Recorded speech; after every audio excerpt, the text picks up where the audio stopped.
Le président russe Vladimir Poutine a promis ce mardi une réponse militaire et technique si ses rivaux occidentaux ne mettent pas fin à leur politique jugée menaçante, sur fond de tensions croissantes autour de l'Ukraine.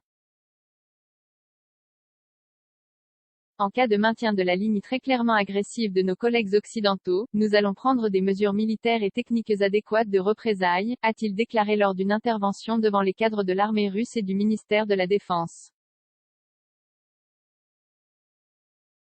Pour le chef du Kremlin, les États-Unis et l'OTAN renforcent leur présence aux frontières russes en armant l'Ukraine, en la soutenant politiquement, en y menant des manœuvres et en déployant des forces en mer Noire.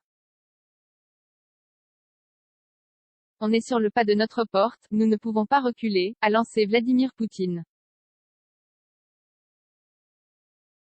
Extension de l'OTAN hors notre extension? Les Occidentaux accusent au contraire Moscou de velléités agressives, soulignant que l'armée russe a massé des dizaines de milliers de soldats à la frontière avec l'Ukraine, pays dont la Russie a déjà annexé une partie du territoire. Le dirigeant russe a réclamé une fois encore que Washington et l'OTAN donnent à la Russie des garanties en signant des traités interdisant tout élargissement futur de l'Alliance Atlantique. Il avait déjà présenté cette revendication au président américain Joe Biden lors d'un entretien vidéo début décembre. Deux traités pour une désescalade. Vladimir Poutine a assuré ne pas vouloir d'un conflit armé, d'une effusion de sang, et préférer une solution politico-diplomatique. Mais il a également jugé que même si les Américains cédaient à ces demandes, la méfiance resterait de mise. On ne peut croire en aucune garantie juridique, car les États-Unis sortent des accords internationaux qui ne les intéressent plus. La Russie a présenté la semaine passée deux traités, l'un destiné aux États-Unis et l'autre à l'OTAN, résumant ses exigences pour une désescalade des tensions autour de l'Ukraine.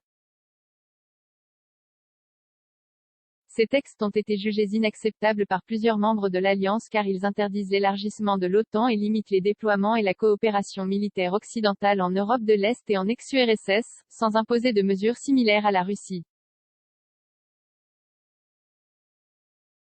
Néanmoins, Washington a dit être ouvert à des discussions, mais doit encore détailler sa réponse.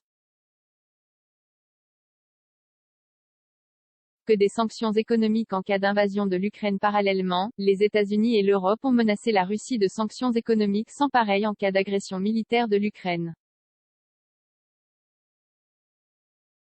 Américains et Européens ont cependant clairement laissé entendre qu'ils n'enverront pas de troupes pour défendre Kiev.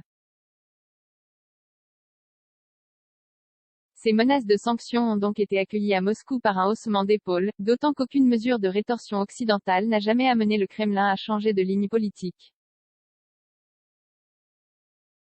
Le président ukrainien Volodymyr Zelensky s'est lui offusqué mardi de la réticence occidentale à fixer un calendrier clair pour l'adhésion de Kiev à l'OTAN et à l'Union européenne.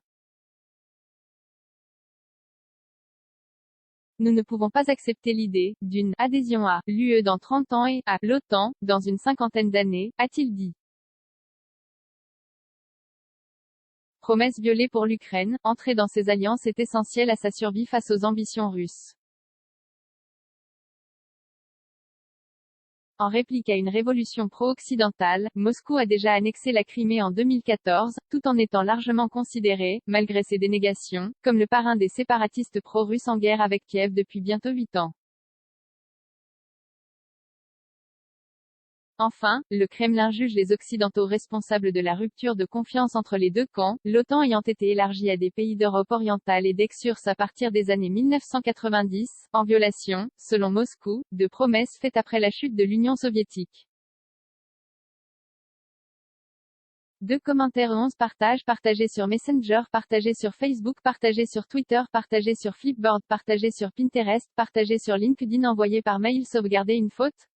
Imprimé.